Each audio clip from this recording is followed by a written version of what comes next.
Hey guys, this is Max from 7910, and today I will go in depth about the kick drum. I'll explain how it works, and I'll also show you a technique on how you can shape your kick drum in order to sit right in your mix. Let's take a look at this kick drum from the Shadow Silver pack. I basically split up this kick drum into 3 different sections, as you can see, and I also color coded them. Understanding these 3 parts of the kick properly will allow you to make well thought out mixing decisions. Let's first start off with the click of the kick, which lasts 5 to 10 milliseconds, which consists mainly out of high frequency information. The click helps you to push the kick through the mix. Let's listen just to the click. The second part of the kick is the punch, and that usually lasts like 100 to 150 milliseconds. This usually contains low-mid information. This is usually, as it's said in the name, it usually tries to give the punch in the kick. So this usually just gives that kind of oomph. Let's mute the click and the third part of the kick.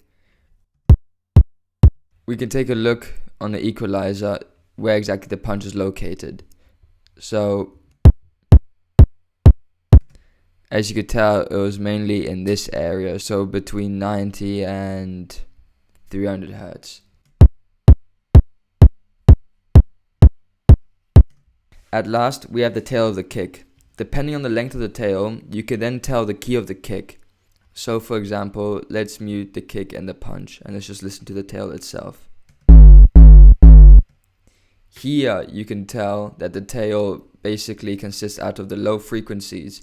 The longer the tail, the easier it is to recognize the key of the kick. If we remove the long part of the tail, let's say like this, let's take a listen one more time and see if we hear less tonality. As you can hear, the tail is of course shorter, but also makes it harder for the person to maybe even tell in what key the kick is. So we will then just keep it now, for the sake of the tutorial, long.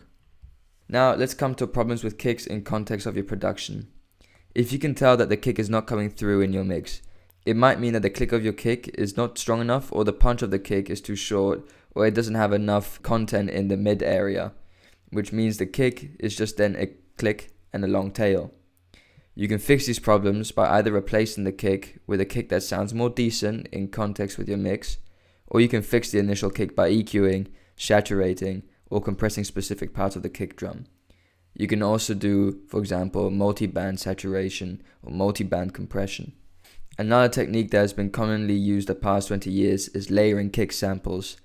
Sometimes there are scenarios that people use more than 3 kicks in their production to create the perfect kick, such as in the song Raise Your Glass from Pink that consists out of 9 kick samples layered.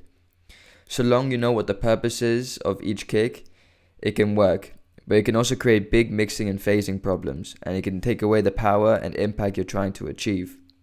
What you can do sometimes is make a bus with a compressor, as so, with these options selected, so a really low threshold, a really high ratio, a 30 milliseconds attack, a long release, and of course a high makeup gain in order to compensate for the volume that is lost, and then add an EQ after that, basically removing the lows and the mid frequencies and adding some extra high frequencies in order to accentuate cleanly, for example, the click on a kick. By doing so, you can, for example, save time by dissecting the parts of your kick exactly on the 0 crossing point, and then processing these parts individually and then having to blend them again can be a really hard task, especially if there's a change in volume in the specific part of the kick. So here we have a kick, and I like the kick. The kick sounds like this. But let's say my kick in the mix wasn't punching through,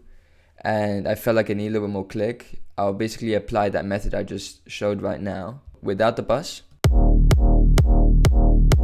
with.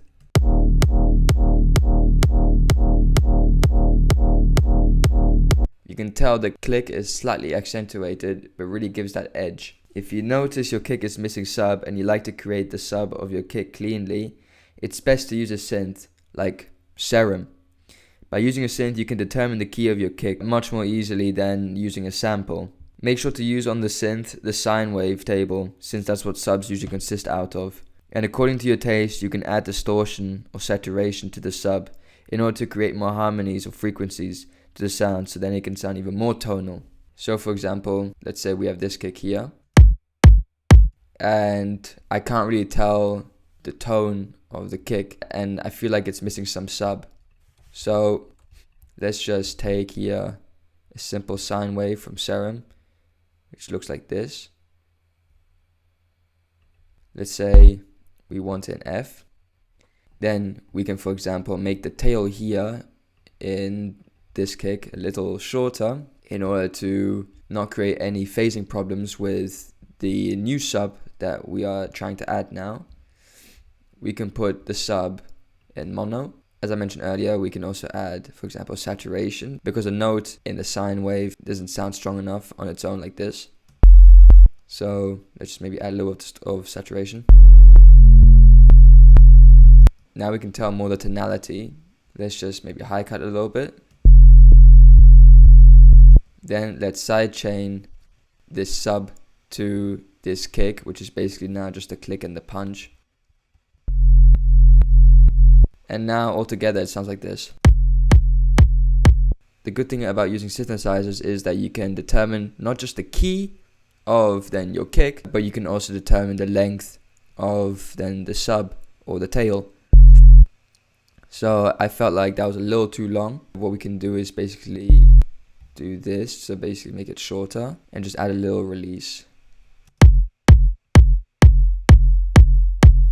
And now it sounds much nicer than before. Now we can use this kick and F in a drop, which is then also an F. Production wise, we can go even further. We can even create a bus, and we can even then compress it to our liking and whatnot, so then we can really glue these two elements together so that it doesn't sound as loose. If you like this tutorial and you want to know more tips and tricks, let me know in the comments. Don't forget to like and subscribe. See you next time.